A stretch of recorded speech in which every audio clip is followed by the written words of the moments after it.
This is Chapter 3 of Financial Accounting. We are in fall of 2023. Can you believe it?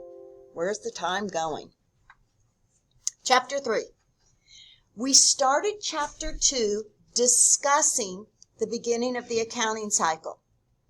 How we analyze a transaction and we figure, okay, what account does this affect?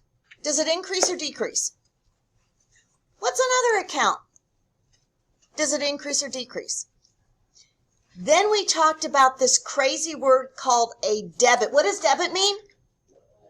What does credit mean? Yes. Debit means left, credit means right. Some accounts have a normal debit balance. Some accounts have a normal credit balance. Remember? We talked about that. And we talk about the accounting equation. After every transaction, our debits have to equal our credits, don't they? Remember? So we talked about various transactions and measuring them. And then we ended last week with creating a trial balance. Didn't we? Where you put all the accounts in order and you have your debits and your credits. We've come pretty far. This chapter, we're dealing with the end of the accounting cycle. So what we're going to do is talk now, after we create our trial balance with our debits and our credits, because what we've done during the year is take every transaction or activity or economic event that's happened within a company and we record it. Now we're at the end of the year and we need to come up with what we're going to learn about, something called adjusting journal entries. We're going to learn what type of adjusting journal entries we are going to need to record and post before we create our financial statements. Okay? After we learn about these journal entries that we're going to record, we then are going to create financial statements. These financial statements will come from a trial balance. Very straightforward. Then, to close out our books after we've prepared these financial statements, we're going to zero out what we call temporary accounts so we can start over again. That's what we're going to do today. Hang in there with me. Accounting in the United States is handled, and in the world, is handled under what we call the accrual basis of accounting. The accrual basis of accounting means that revenues are recorded in the period in which the goods or services are provided to customers. What that means is this semester you are getting an education. That tuition that the school receives from you gets recorded in the same period you're receiving the services. If you paid your tuition in June for the September semester, when they get your money in June, they don't show it as revenue until this fall semester starts. That's what it means when it says revenues are recorded in the period in which the goods and services are provided to customers. It's when you actually get the service or are provided the goods that a company records the revenue. This is called the revenue recognition principle. We don't record revenue just because we got the cash. We record the revenue when the services or the goods are provided. Does that make sense? The expense recognition principle means expenses are reported in the same period as the revenues they help to generate. We want to match the revenues with the expenses in the same period. So those expenses that were incurred to make this revenue, we match them together. Does that make sense? That's called the matching principle.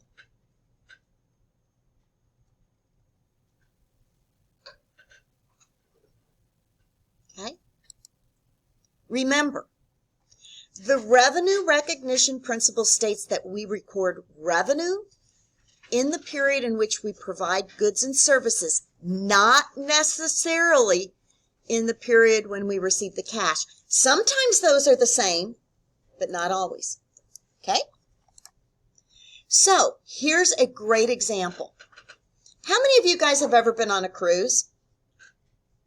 They're kind of fun. So, here's a cruise. The cruise happens in April. But to get ready for this cruise, in March, a bunch of supplies were purchased for this cruise. In April, they paid for fuel. And in May, they paid for the salaries. So even though the revenues happened in April, do you see in March certain things were bought related to this cruise? In April, certain things were purchased related for this cruise, and in May, the salaries were paid. But all of these costs will be offset in April when we show the revenue. Why? Because we match the revenues and the expenses together. Since the supplies were used for that April trip, we're going to expense them in April. The fuel was bought in April and used up in April, so that's going to be expensed in April. The salaries were incurred in April, but weren't paid until May, but we're going to write them off in April. Does that make sense? We match the revenues and the cost of helping to make those revenues. Most expenses are recorded in the same period as the revenues they help to generate. Expenses indirectly related to producing revenues are recorded in the period they occur. And we'll talk about that in a little bit. So guys, which statement best describes when expenses should be recorded? Expenses are recorded when just paid? Expenses are recorded the day a company promises to pay? No. Expenses are recorded when the cost is used to help produce the revenue? Yes. Okay. Now, I said accounting is done through the accrual basis of accounting. There is a difference between what we call the accrual basis of accounting or the cash basis of accounting. The cash basis of accounting is all about when cash comes in and when cash goes out. Okay? So revenue under the cash basis of accounting is only recognized when cash is received. But we know under the accrual basis of accounting, it's recognized when they're earned. Okay? The expense under the cash basis of accounting is only recorded when we pay the bills. But under the accrual basis of accounting, it's recorded to match with the revenues they helped to create. So you see, generally accepted accounting principles require that companies use the accrual basis of accounting. Now, a small little business like mine that don't have to prepare financial statements for anybody, I can use the cash basis of accounting. Because honestly, for the most part, that is when I get the money is when I provided the services. And my expenses are pretty true to form. But large companies must prepare books based on the accrual basis of accounting. Okay? So, we're going to look at various transactions, and we're going to see how would we record this under the accrual basis of accounting versus the cash basis of accounting. When we provide soccer training to customers for cash for $43,000, under the accrual basis of accounting, we're going to record this transaction when we provided the services, right? Which is on December 12th, right? But under the cash basis of accounting, they're going to claim the revenue when they receive the cash, right? But you see how it's the same? In this example, it's the same. The accrual basis and the cash basis of accounting will be recorded on December 12th because under accrual, we provided the services, therefore we claim the revenue. Under the cash basis, they got the cash, therefore they claim the revenue. What about December 17th, guys? We provide soccer training to customers on account. Did we provide the service? We did, therefore we are going to show that as revenue. But under the cash basis, since we didn't receive the money, we would not show that as revenue, would we? Got it? How about we receive cash in advance for soccer training sessions to be given in the future? Would we show that as revenue under the accrual basis of accounting? No, because it's a liability technically to us, isn't it, until we provide the service. But under the cash basis of accounting, we would show it as revenue even though we didn't do anything. Because cash is all about cash in, cash out. Okay? How about pay 1 year of rent in advance? Would we record that expense? Or would we wait until each period passed? We'd wait until each period passed. But under the cash basis of accounting, because we paid it, we would record it as an expense. Okay? Purchase supplies on account, $23,000. Would we record that? Not in either way. We wouldn't record the supplies under accrual base until we use them up. Okay? It's not until we use them up that we would record it. And under the cash basis, since we didn't pay for it, we wouldn't be using it. Guys, everyone who's come in after I called attendance, will you guys come up here so I make sure I know you're here? December 28th, pay salaries to employees for $28,000. Would we record that under the accrual basis? We would, and under the cash basis, we would also because we paid them, right? The difference between the accrual basis of accounting and the cash basis of accounting is all about timing.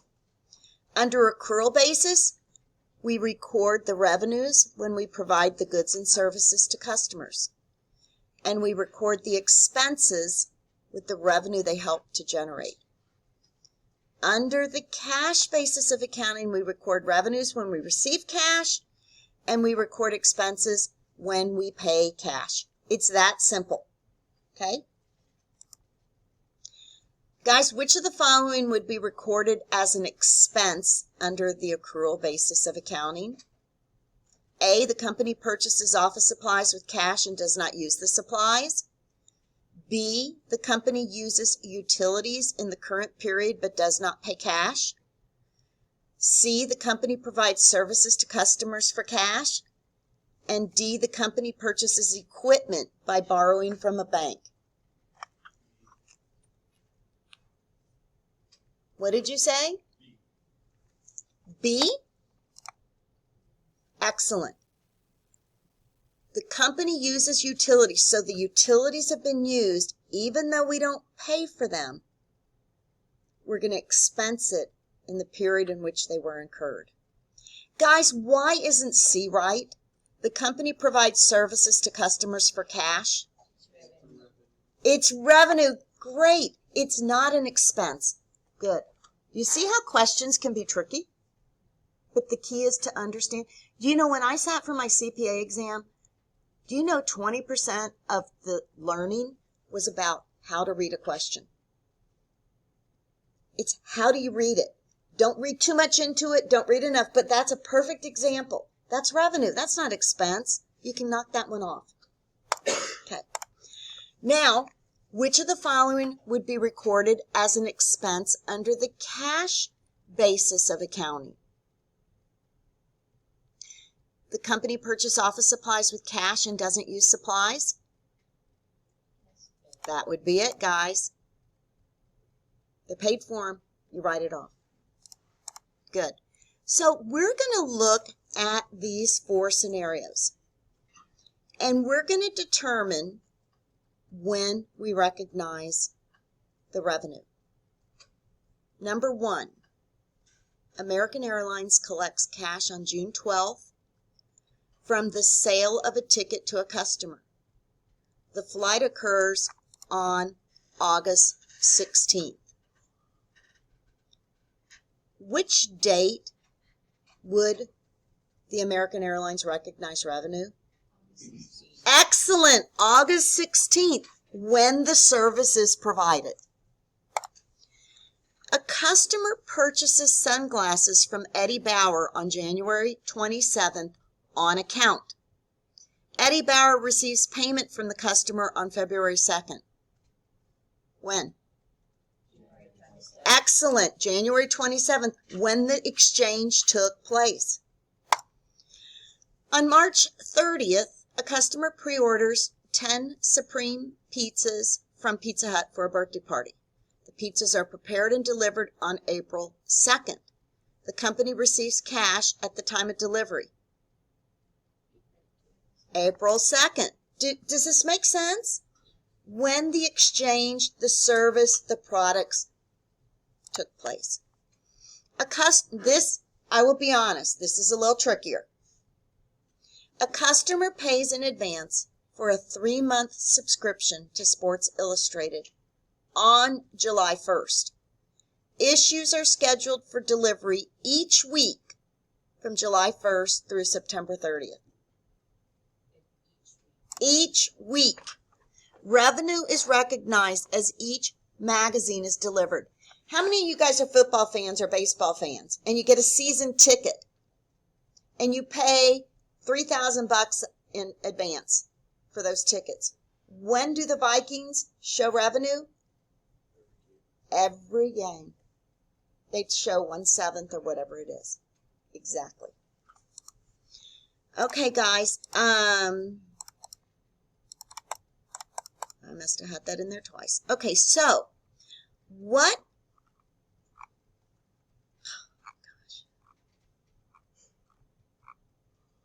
What did I just do? I went too far. Okay.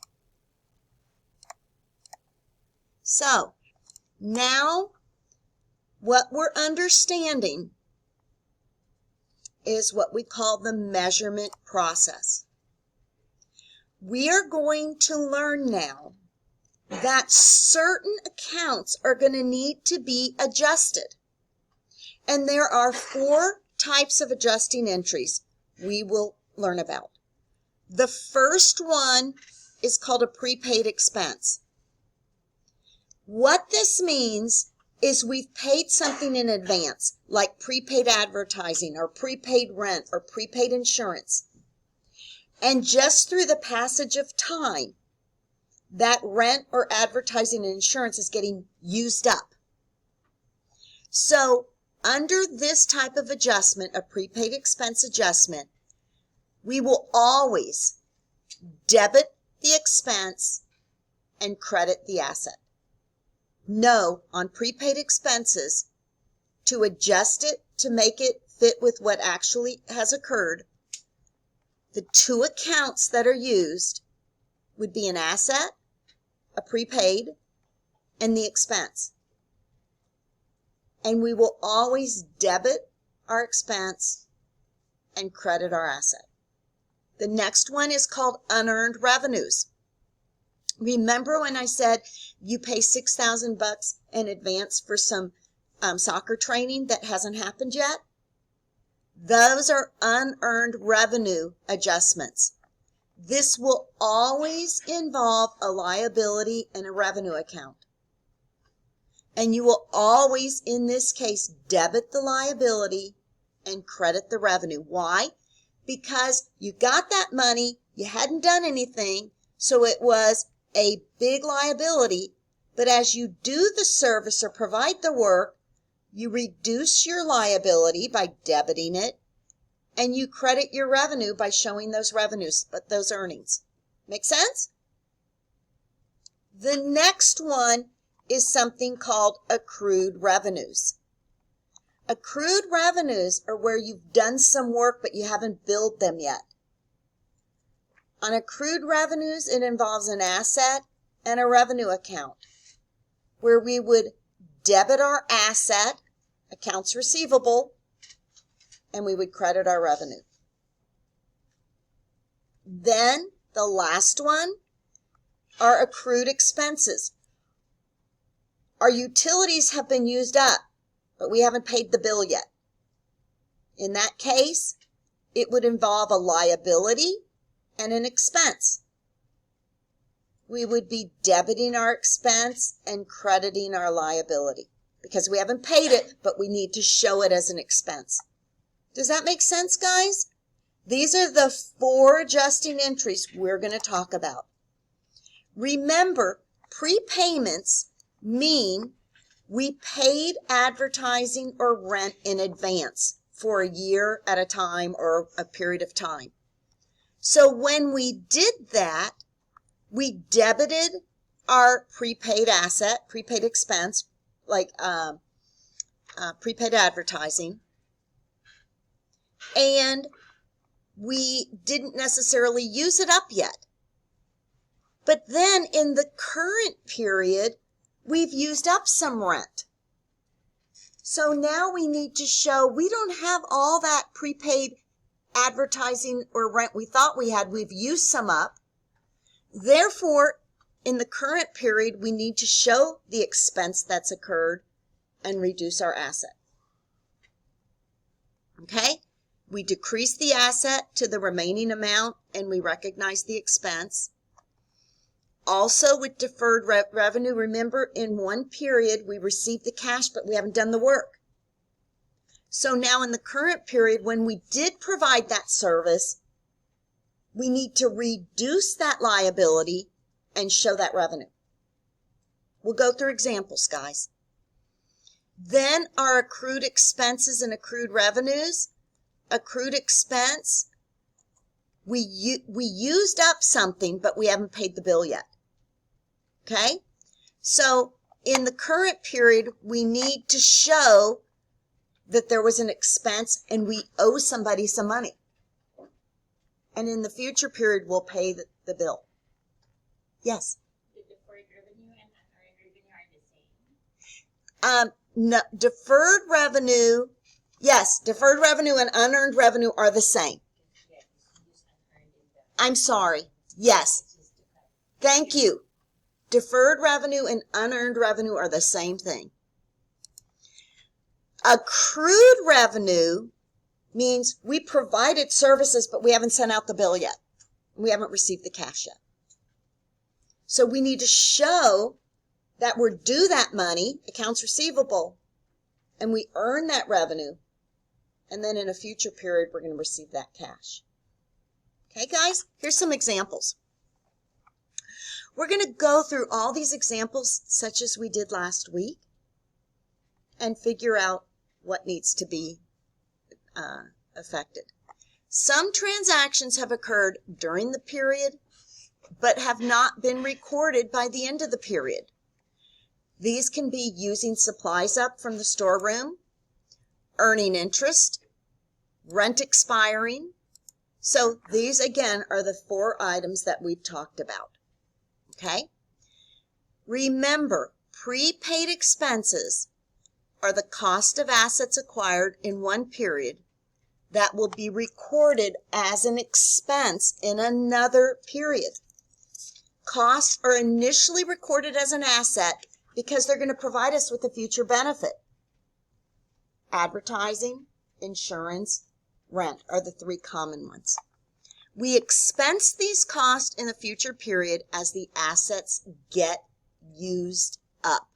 For example, on December 1st, we purchased 1 year of rent in advance for $60,000, $5,000 a month. By December 31st, 1 month of rent has expired. Right, so we've used up a month. $5,000 has been used up by the end of the month. And we have $55,000 remaining at the end of the month, don't we? Do you see how this is an example of we have to adjust our books? Because just because of the passage of time, we've used up rent. So the adjusting entry for this prepaid expense is a debit to rent expense and a credit to our asset called prepaid rent. We don't have that asset anymore. It's down $5,000, isn't it? That makes sense? This is a perfect example of an adjusting journal entry we do at the end of the period. Any questions on this? How about this one, guys? On December 6th, we purchased supplies for $23,000 on account on December 6th. At the end of December, account of supplies reveals that only $13,000 of the supplies remain. So guys, on December 6th, we bought $23,000, but we've obviously used up $10,000 in the month of December. So we need to accurately show what we really have left, not what we initially had, because we've used some up. So do you see in this example, we would have to show a supplies expense of $10,000, and we would credit or reduce our asset supplies by $10,000 because we don't have it anymore. It's been used up. It's been expensed. Okay? Kind of makes sense? Next. On December 1st, we purchased equipment for $120,000 cash on December 1st. By December 31st, 1 month of the equipment's use has expired. This is something new we're talking about called depreciation. You guys haven't heard about this yet. But everything wears out except land. Everything wears out. This projector here is an asset. It's an asset because it's going to provide us with a benefit, not just this period, but hopefully next year and next year. Actually, I was in this room in 2020 or 2021, when we could go back, 21.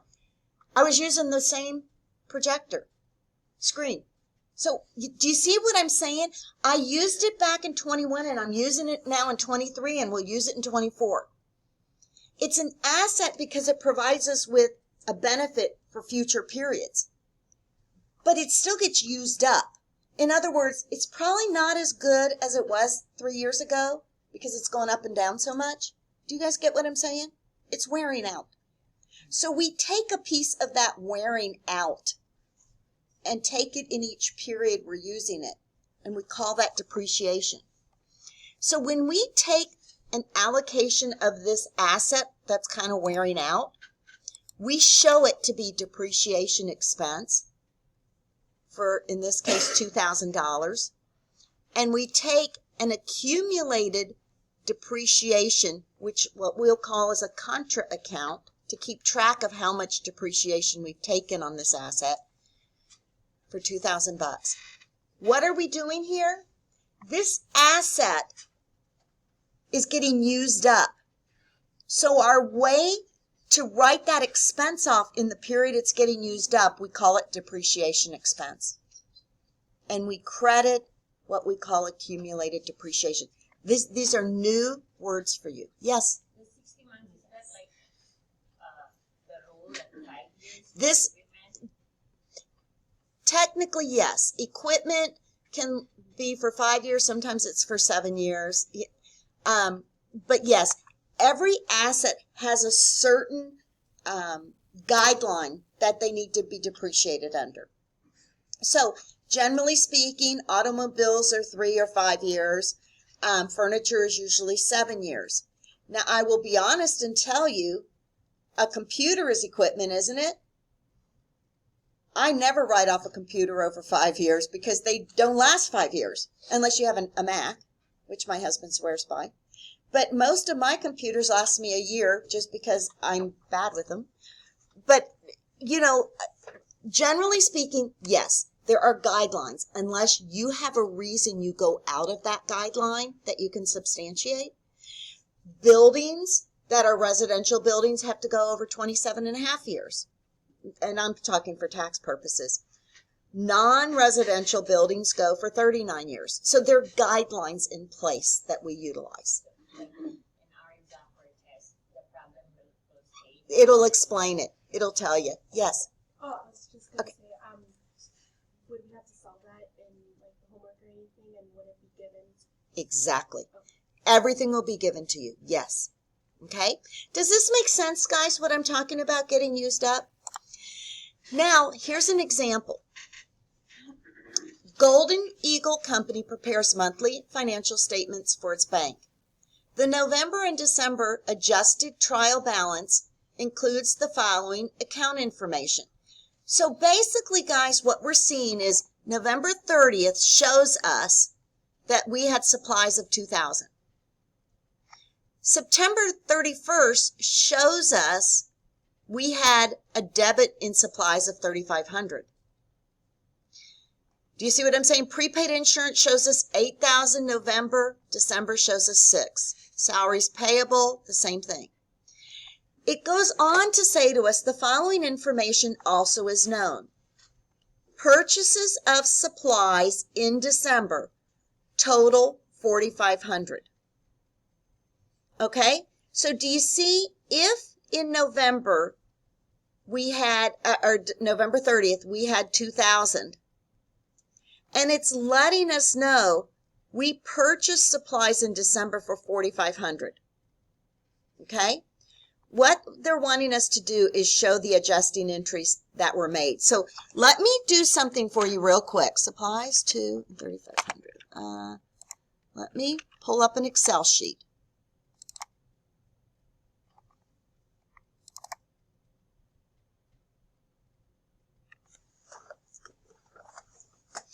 Because sometimes these T accounts are a great way, and I still do this. I still will make T accounts to kind of process through what's occurred. Okay? 36 years later doing income taxes or doing accounting, I still use T accounts. And remember, T accounts are just a simple way of showing what's happened in an account. So the way we do a T account, guys,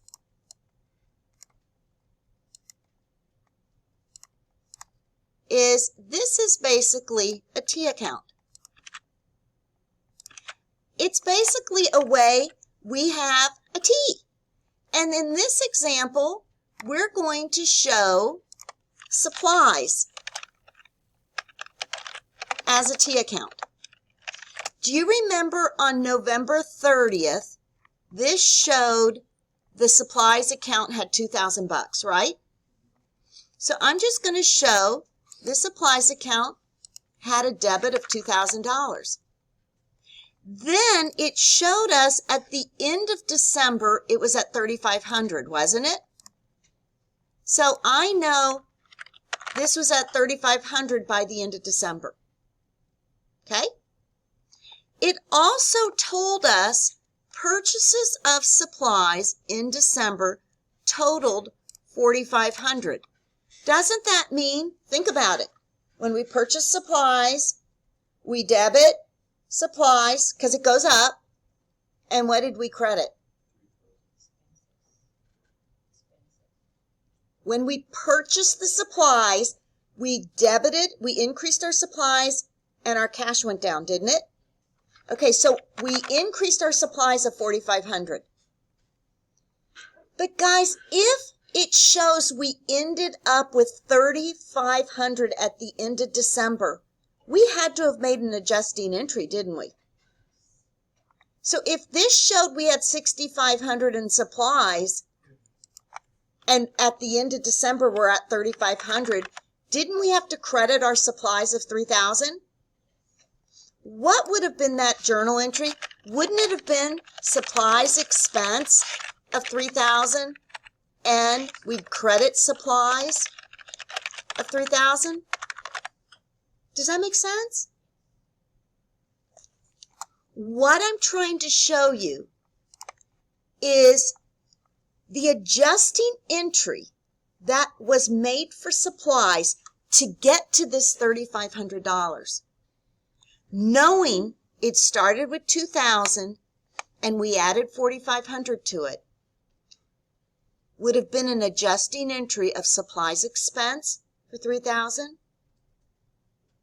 And we would have credited or reduced our supplies because we used them up of 3,000. Anyone have questions on that? Next, prepaid insurance. Do you see here it says in November 30th it was 8 and it went down to 6? You see that? So let's just play that one out. I just want you to see how I use these T accounts all the time. It was at 8, and it's at 6 now. What had to happen? And it told us nothing else. There were no transactions regarding insurance. Wouldn't we have had to credit something by $2,000? In other words, we must have used some insurance. Just due the passage of time, we use up insurance. How many of you guys have an automobile where you pay insurance on it? You know, don't you wish you could call your insurance guy and say, no accidents this month, I don't need to pay? Doesn't work that way, does it? No, you still pay your insurance just due to the passage of time. So wouldn't it be a debit to insurance expense for 2,000? And we reduced our asset, prepaid insurance, by 2,000? Kind of makes sense? Next, salaries payable was at 11,000, and at the end of December, it went to 16,000.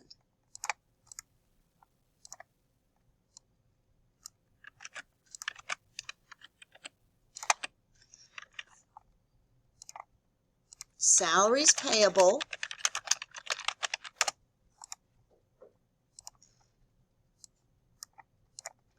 so it was at 11. Oops. Payable, liability, always a credit, right? See how I almost screwed up? And it went to 16,000. Okay, let's think about this. It said 11,000 is paid to employees during December for November's salaries.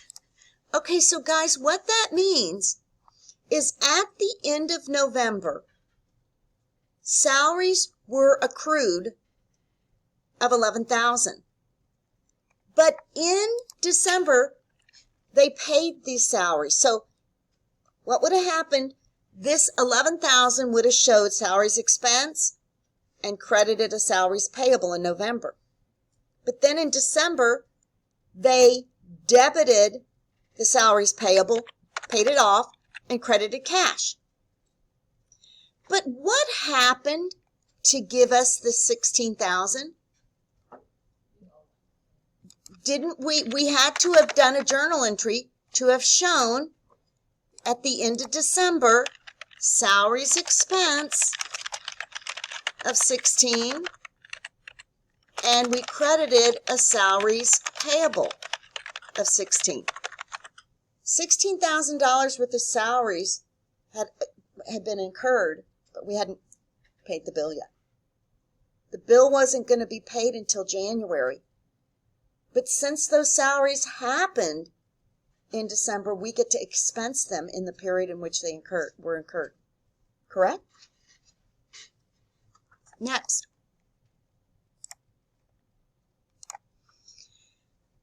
we have a deferred revenue of $3,000, and then at the end of December, a deferred revenue of $1,500. So we're going to go in here. Excuse me.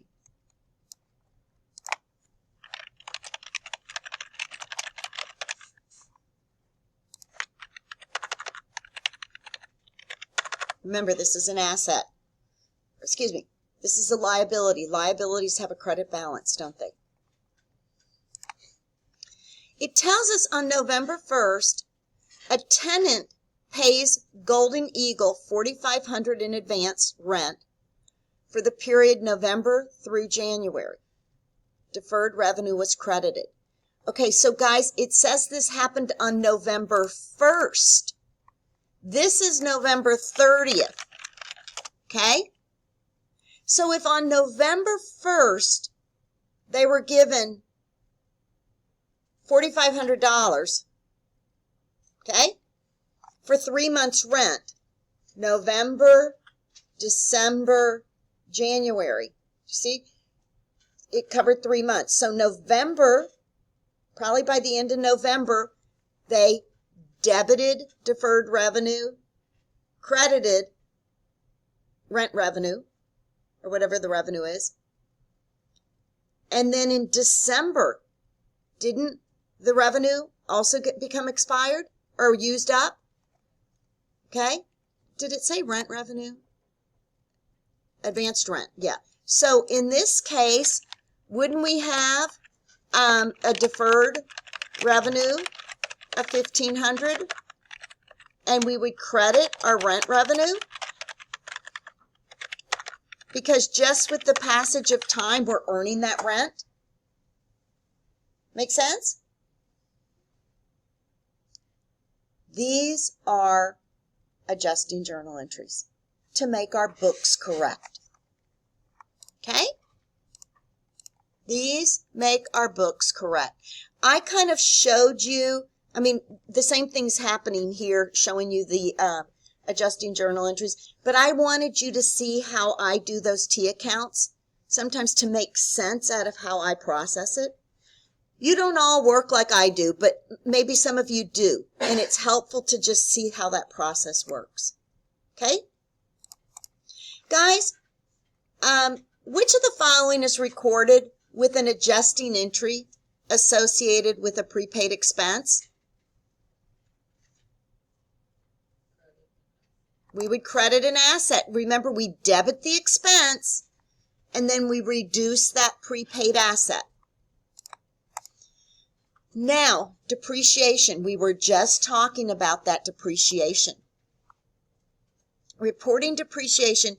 You can see here this Federal Express. It shows all their assets. But do you see that account called accumulated depreciation? Gets lumped in here so we see what the original cost of the assets were versus what we've used up, the cost of the assets we've used up on the balance sheet. Make sense? Which of the following is equivalent to the book value of the asset? It's the cost of the asset minus the accumulated depreciation. Okay? Now, deferred revenues happen when a company receives cash in advance from customers, but products and services won't be provided until a later period. Or when a company receives cash before providing services to customers, it owes the customer a service, which is what creates the liability. And then when those services get provided, the liability's been satisfied. And instead of that being a liability, it becomes revenue. Here's the example. On December 23rd, when a company receives $6,000 cash in advance from customers,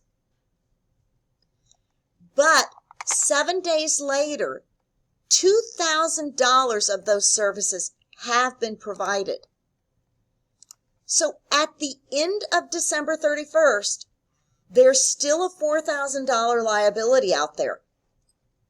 but it's not a 6. We provided services of $2,000.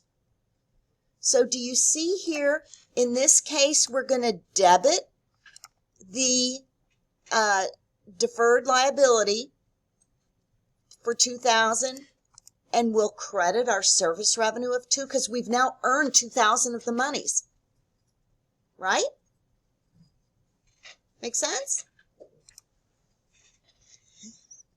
You see, deferred revenue is the only liability that doesn't have the word payable after it, right? It's a liability. Okay, let's look here. On November 28th, Shocker receives a $4,500 payment from a customer for services to be rendered evenly over the next 3 months. Deferred revenue was credited when that happened.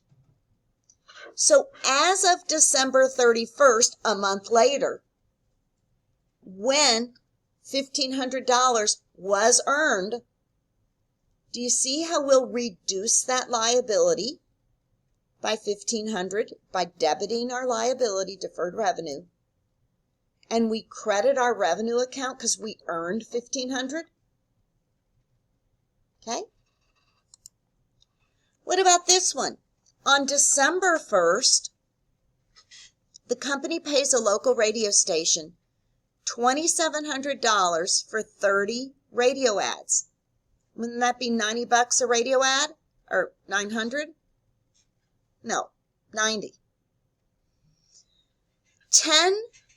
30 radio ads are going to be aired 10 per month throughout December, January, and February. But on December 1st, we debited our prepaid advertising, we credited cash. Now, at the end of December, a third of that advertising's been used up.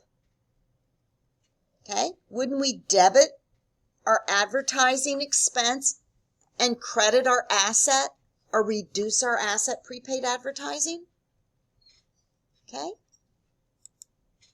Or what about this one? Employee salaries for the month of December totaling $8,000 will be paid on January 7th. Well, guys, it's December 31st.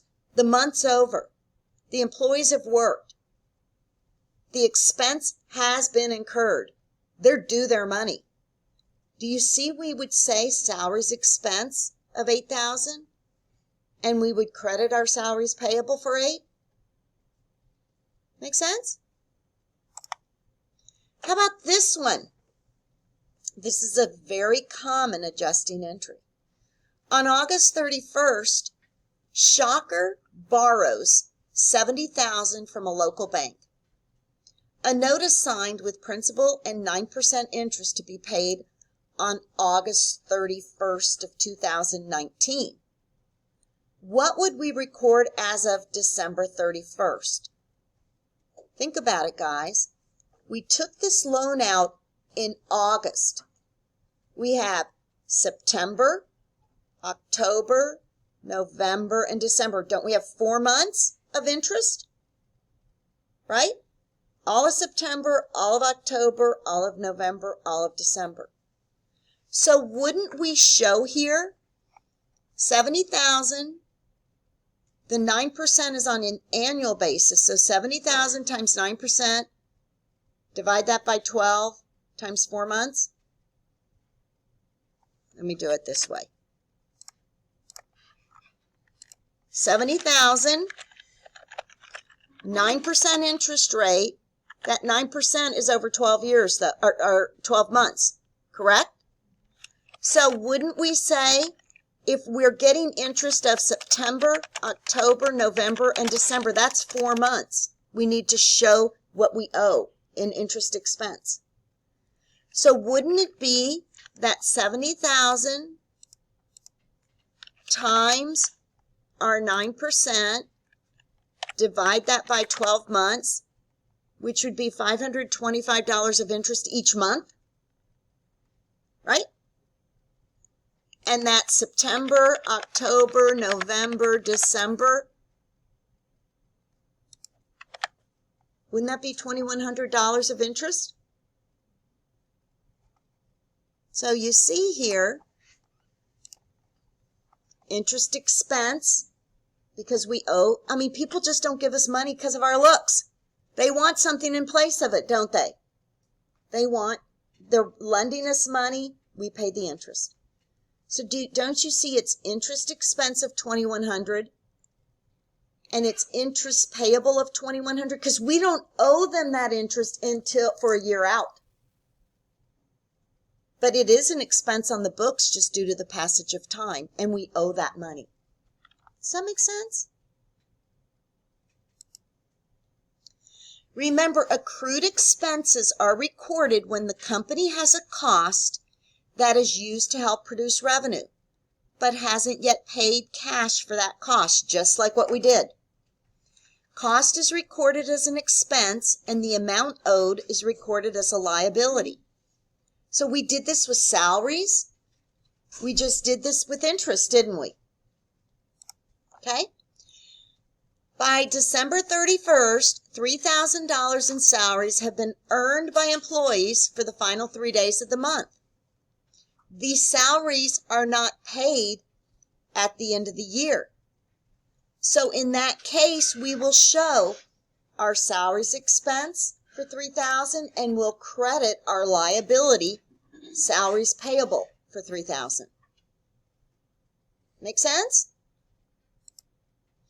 What do you think, guys? If a company pays an employee $100 per day for a 5-day work week that runs from Monday to Friday, and December 31st is a Tuesday, what is the amount of the salaries adjustment, assuming that Friday is the payday?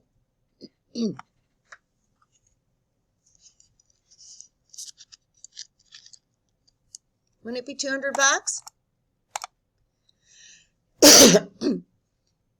So at the end of December 31st, we would show a salaries expense for $200 and salaries payable for $200 to show those last 2 days that had been incurred. The employees earned it. We just haven't paid it yet. Okay? Same with utilities. By December 31st, utility costs of $9,000 have been incurred but haven't been paid. Won't we debit our utilities expense and credit our utilities payable of $9,000? Yes. Or interest. On December 31st, 1 month of interest has been charged for borrowing $100,000 at 12%.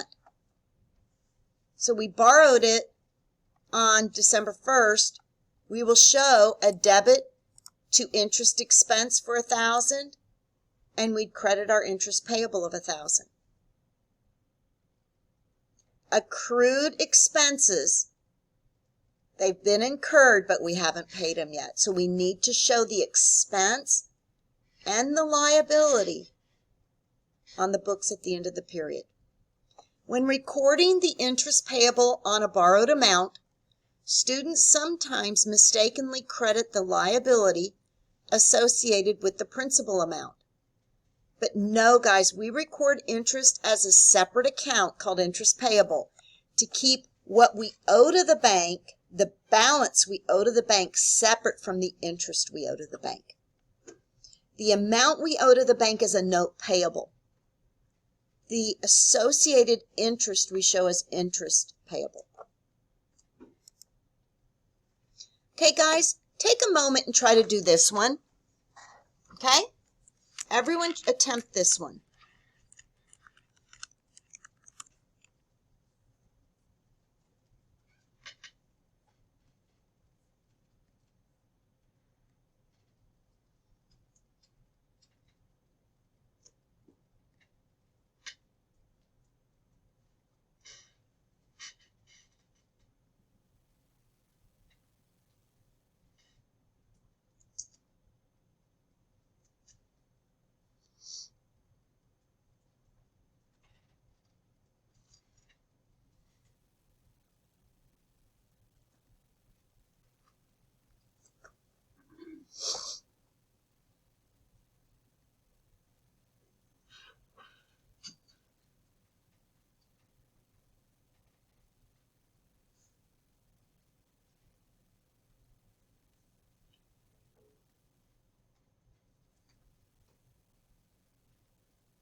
What'd y'all come up with?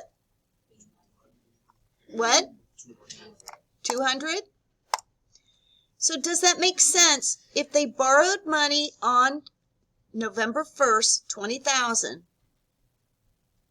interest that has accrued is over 2 months, all in November and all of December. So 20,000 times 6% times 2/12, or I always divide it by 12, multiply times 2, same thing, is the $200. Okay? Accrued revenues, when a company provides products or services to customers but hasn't yet received the cash, it records the revenue and an asset for the amount expected to receive. So again, in this example, by December 31st, services of $7,000 have been provided to customers but have not yet been billed. In that case, we'll debit our accounts receivable of $7,000 and credit our service revenue. We've earned the money because we've provided the services. We just haven't gotten the cash yet. Okay? We know we always report revenues in the period in which we've provided those services. An adjusting entry would be needed for which of the following transactions? For accrued salaries, yes. For services provided but unbilled, yes. And for interest accrued on a loan, yes. All of them. Okay? These are adjusting entries.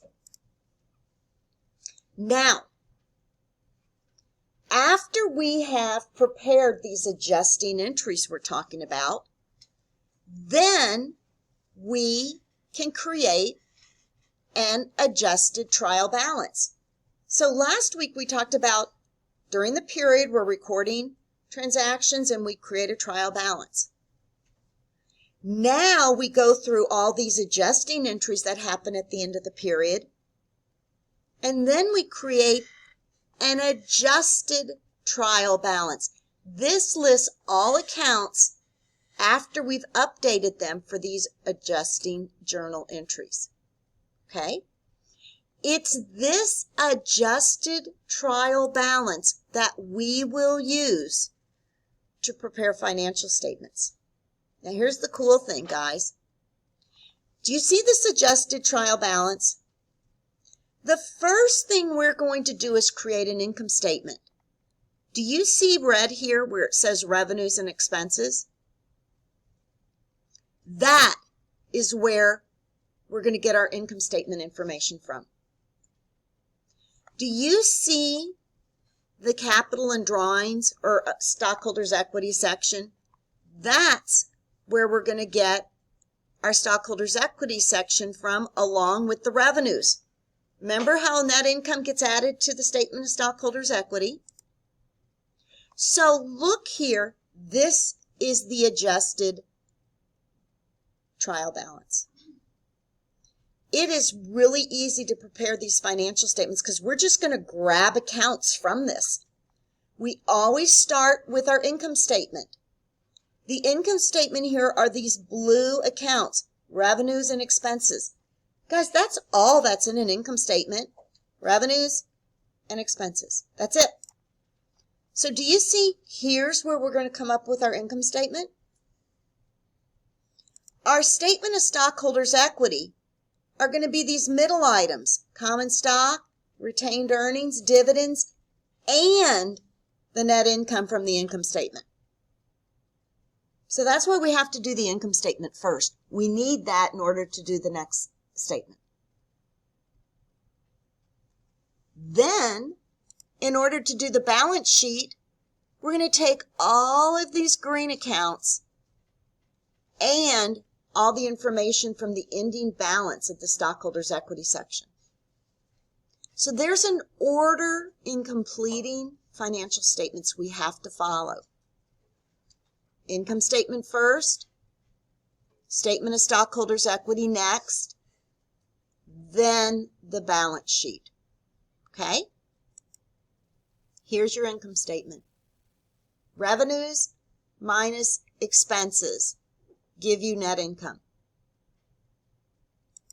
Here's your statement of stockholders' equity. We started, this is a brand new company, so we started with 0 balances. We'll add the issuance of common stock. We'll add our net income and subtract our dividends. Do you see here where it says common stock of 200,000, retained earnings of 10? See here? That came over from the statement of stockholders' equity. Everything else came from the adjusted trial balance. Guys, those are our financial statements. Okay? Now, there is a statement of cash flows where it shows the cash that was affected with the various measurements of activity, operating, investing, and financing. Here's a really interesting question. Which financial statement would include a line for net income? Income statement and statement of stockholders' equity. Don't let that fool you. There's 2. Okay? So guys, oh my, we've done a lot. We've learned about adjusting entries. We've then created an adjusting trial balance. And it's from that adjusted trial balance we get to make our financial statements, which basically, you see the grouping of where you get your revenue or income statement. You see the grouping of where you get your statement of stockholders' equity. The rest is the balance sheet. But guys, it's December 31st. January 1st, we're starting all over again. Don't we show our revenues and expenses for a period of time? So we don't say, oh, we've earned revenues for 3 years of this. We start at each period or each year again. So what we need to do, we need to take certain accounts that we call temporary accounts, and we need to get rid of them so we can start fresh again. These temporary accounts are in the income statement and dividends. We're going to dump them into our retained earnings. Remember that retained earnings? We're going to dump them in there. So to close these accounts out, we're going to transfer the balances of all the temporary accounts into retained earnings. And we're going to make them go to 0 so we can start all over again the next quarter, the next period. So our service revenue had $72,000. We want to dump that into retained earnings so we can start all over again. And remember, retained earnings is all the earnings the company has received to date minus those that have been paid out in dividends, right? We're going to do the same with all the expenses. We're going to zero out all the expenses, dump them in there. And then we're also going to zero out our dividends. Because again, retained earnings, all the earnings, literally retained within the company that haven't been paid out. Well, dividends are paid out, so we're dumping those dividends into retained earnings also. Guys, those are the closing entries. So then you start all over again for the next period. So the closing entries here, our revenues get zeroed out, which increases retained earnings. Our expenses get zeroed out, which decreases retained earnings. Our dividends get zeroed out, which also decrease our retained earnings. Now, after we're done there, we then can provide what we call a post-closing trial balance. Guess what's in a post-closing trial balance? Just all the balance sheet items. Because everything related to the income statement got put into retained earnings. So do you see that the post-closing trial balance only has permanent accounts? We don't zero out cash Because do we say, oh, on December 31st, I had 10,000 of cash. January, I have none? Heck no. We have 10,000, right?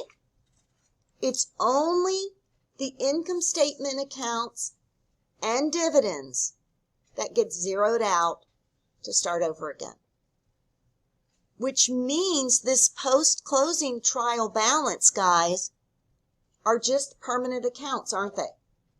It's just our permanent accounts. Make sense? Any questions? Yes, no? What if we do a homework problem? You want to do some homework problems?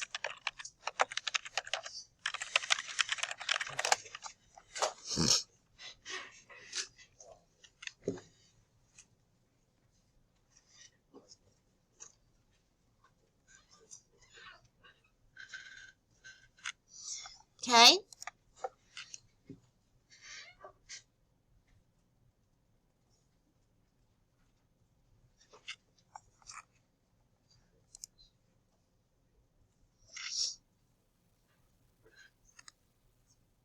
How are you guys doing?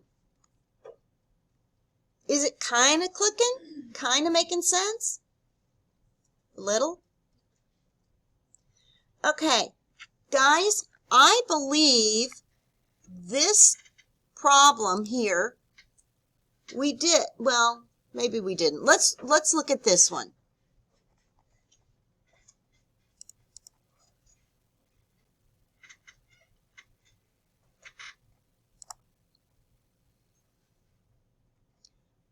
For each transaction, determine the amount of revenue or expense that is recorded under the accrual basis of accounting or under the cash basis. I'm going to give you a couple minutes to try this, and then let's go over it together, okay? I'm going to run to the restroom real quick. Is that all right?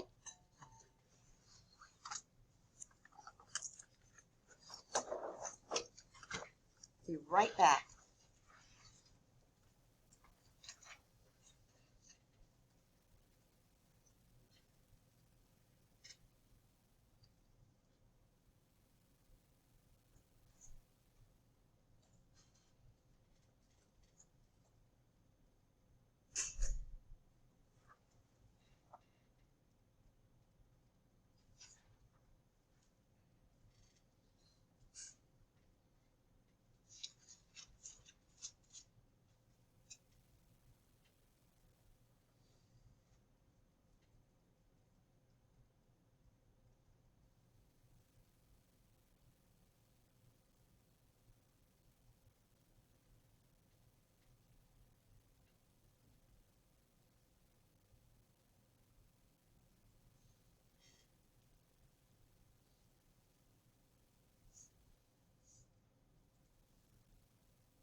How you guys doing? Is it kind of making sense? Little? Thank you for being honest. Guys, if it was easy, you wouldn't be in here. Okay? Okay, so guys, receive cash from customers in advance for services to be provided. Are we going to record anything in accrual? No. But what will we record under cash basis? 600. How about this next one? Pay utility bills for the previous period of 150. Let's just think about it. Under accrual, when would we have shown that expense? In the period in which they were incurred. So under cash basis, though, wouldn't we be showing it in the period in which we paid them? Pay for insurance in advance of the period to be covered. 2,000. Under accrual based, wouldn't we have shown that as prepaid insurance? But wouldn't we show that expense under cash basis? Pay workers' salaries for the current period, $800. On both. When did the salaries get incurred? In that period, right? So we would have done accrual, then we would also done cash. Incur costs for employee salaries in the current period, but do not pay $1,000. Accrual. Receive cash from customers at the time of service. Both. See, the biggest thing to not screw up on is record the revenues and the expenses. Okay? Guys, if you don't know, you can check your work. Okay? Purchase office supplies on account? Neither. It's not an expense, is it? Borrow cash from the bank for $4,000? What is that? A liability. It's not revenue. It's not an expense.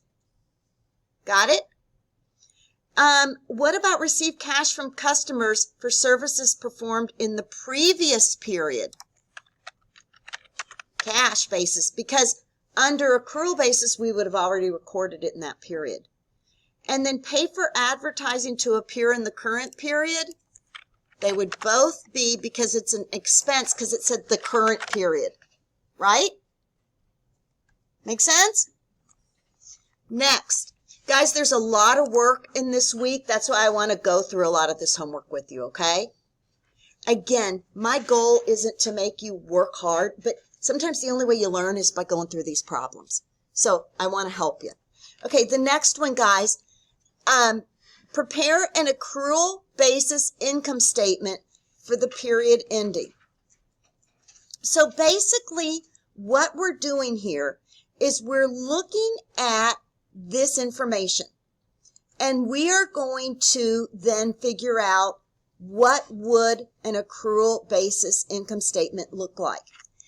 It tells us for revenue, prepare accrual basis income statement. Minuteman Law Services maintains its books using the cash basis of accounting. However, the company decides to borrow $100,000 from a local bank, and the bank requires Minuteman to provide annual financial statements prepared using the accrual basis. During 2024, the company's records records the following amounts. So it shows cash collected from customers was $70,000, doesn't it? Do you see here it shows $70,000? And it also shows us, do you see that we started the year with accounts receivable of $21,000, and it increased during the year to $24,000, right? So wouldn't that mean to us our revenues we really earned were $70,000 plus this $3,000 increase in receivables? So that means we earned something, but we just haven't gotten paid for it. So our revenues, service revenues, should be $73,000. Okay? Make sense? Then our expenses. Does it show here? Salaries is at $36,000. But do you see our salaries payable went from $2,700 to $4,400? Doesn't that mean that was an expense? They increased from the beginning of the year to the end of the year by how much? 2737. $1,700. So wouldn't our salaries expense be what we paid out in salaries plus $1,700? Yeah? Isn't it easy when you do it together?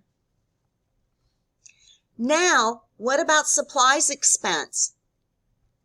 Here we paid $4,000 in supplies, right? And look at our supplies. At the beginning of the year, it showed $5,000. We added to it $4,000, right? Isn't that 9? And at the end of the year, we have a balance of 2. So how much did we use up? $7,000. So we're going to show supplies expense of 7. Next, rent. It shows here's $5,000. Is there anything else we see? I don't see anything else. Do you see anything else? So rent expense, $5,000. Insurance expense. Do you see we have a prepaid insurance here of 0? And then it looks like we paid 7. Right? And we have $3,700 left in prepaid insurance. How much was that? Would that mean we used up? 7 minus 3,700 is 3,300. Insurance expense, 3,300. Oops. I screwed up on this one too. This 5,000 is what? Rent expense. And this is what? How did I do that? Pay attention. See, I'm not paying attention. Okay, next we have utilities. We had 3,000 in utilities. Do we see anything else here? No, we don't. So that was our utilities expense. T-I-L-I-T-I-E-S, expense.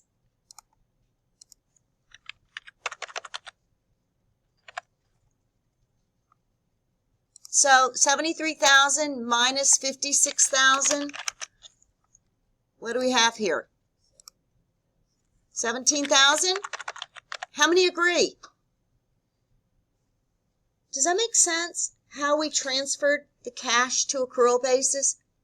We basically looked at some of those accounts payables and then in revenue accounts receivable to come up with the difference. Okay? Now, this one,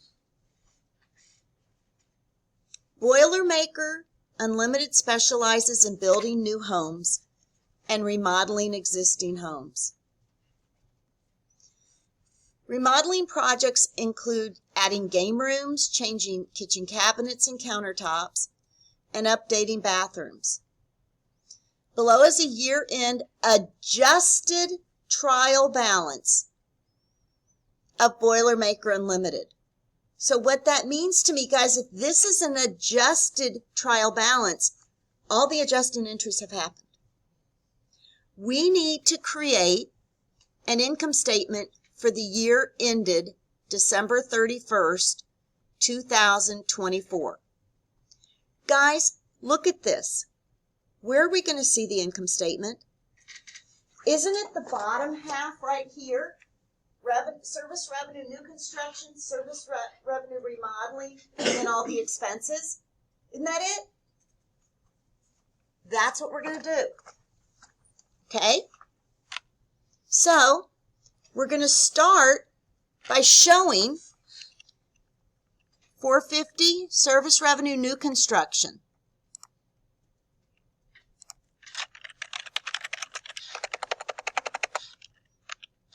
Service revenue new construction was how much? 450.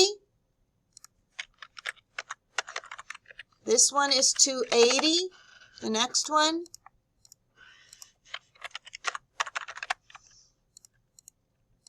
Service revenue. Remodeling. So our total revenues here are 730. There's only two of them. Then we've got salaries expense, supplies expense, rent expense, salaries expense, supplies expense, rent expense, insurance, utilities, interest, insurance, utilities, interest, and what do we have left? Service fee expense.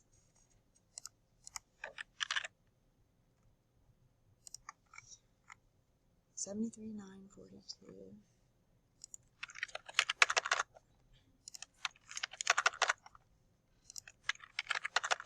I'm kind of going fast here just so I can get a lot in. 162.85. Is that okay?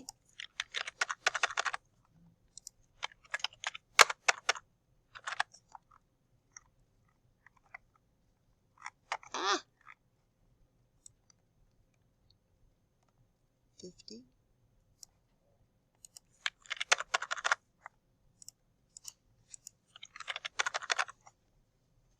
And what would be our net income? 730 minus 644.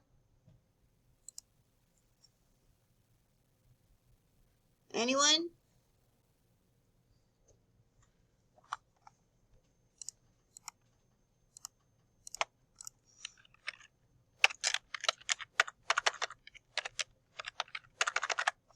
$86,000.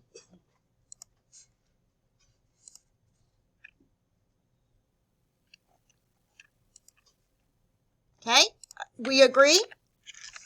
Yes?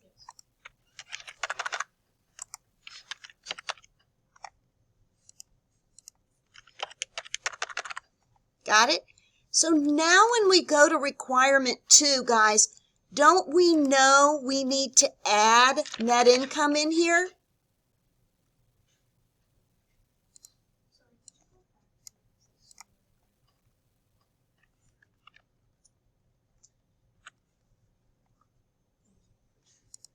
Don't we know that we need to add net income?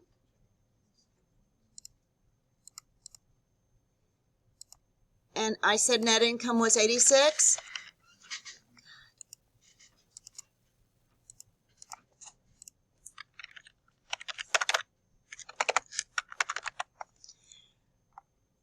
What else does it tell us? Prepare the statement of stockholders' equity.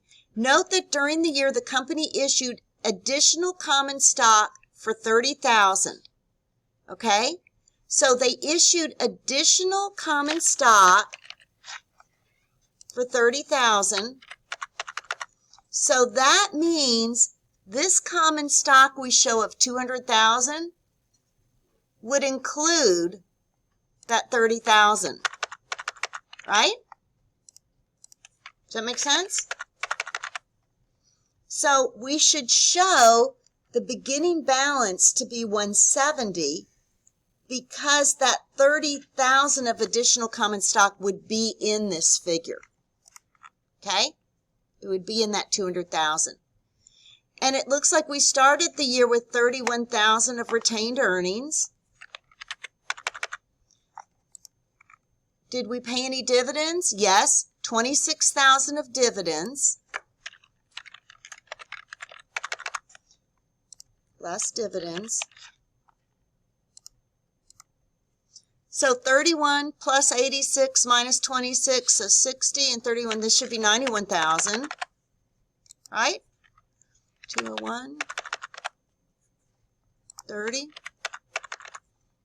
86, minus 26.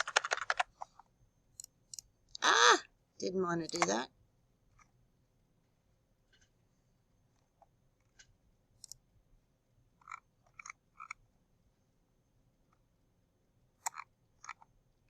Where'd I go? You were 22. So next question. Next. And then click. Oh, there it is. I'm so sorry. So should this be 291? Right? Wouldn't the beginning balance on the total stockholders' equity be 170 as well, not 201? No. Because, do you see how the retained earnings here shows me it started the year at 31? Okay, that's why. Now, I am going to take these ending balances of common stock, 200, retained earnings of 91, common stock, 200,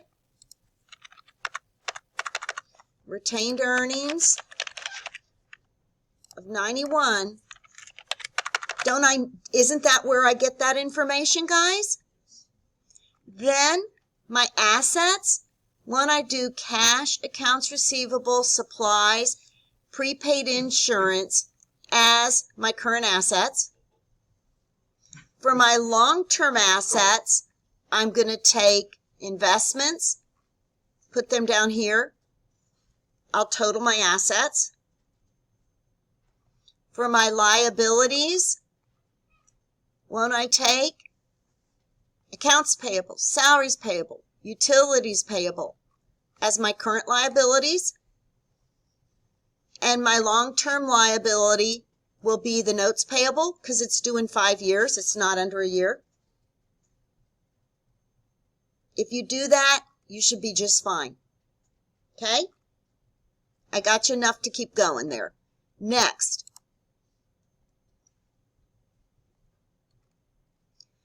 This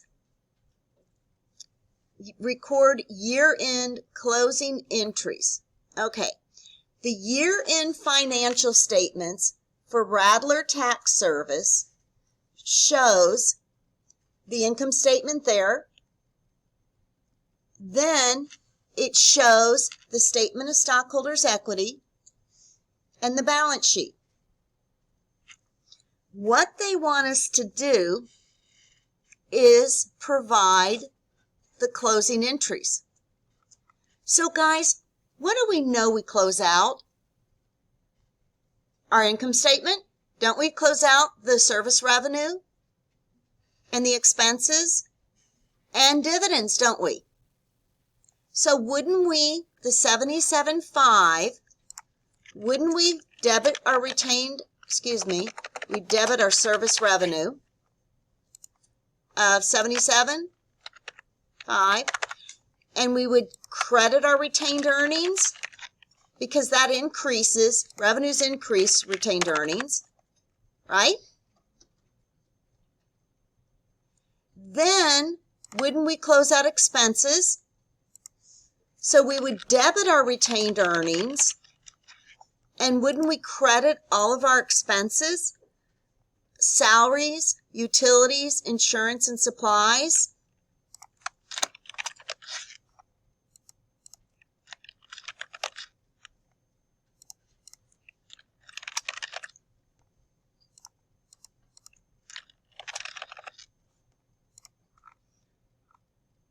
$21,58.82.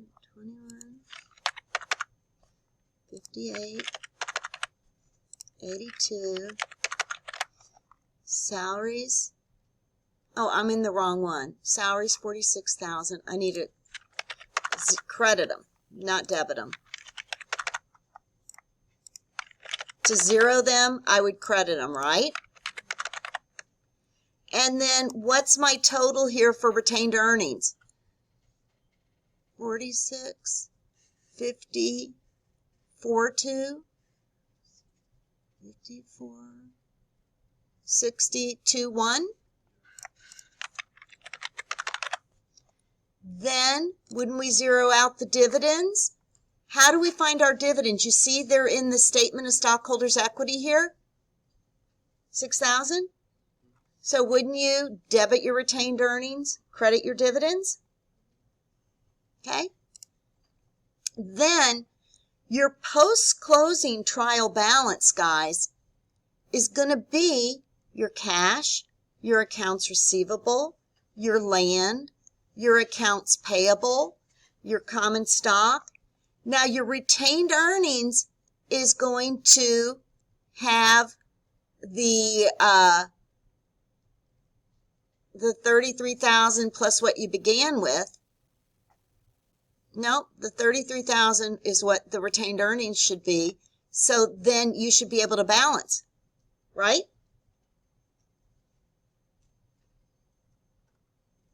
The post-closing trial balance will not include any temporary accounts. So here,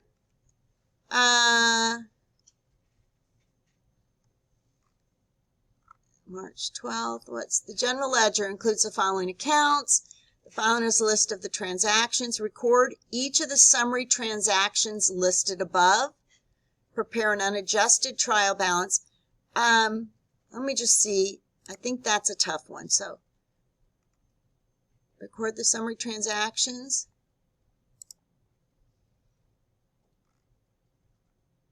And here, filing.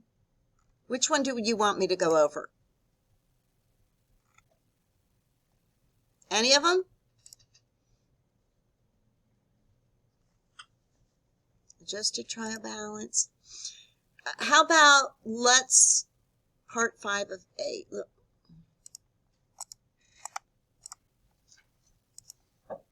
Okay, Red Storm Cleaners on January 1st, 2024 includes the following transactions. Am I overwhelming you? Should we quit or what do y'all want to do? Quit? How everyone feel like you want to quit? Okay.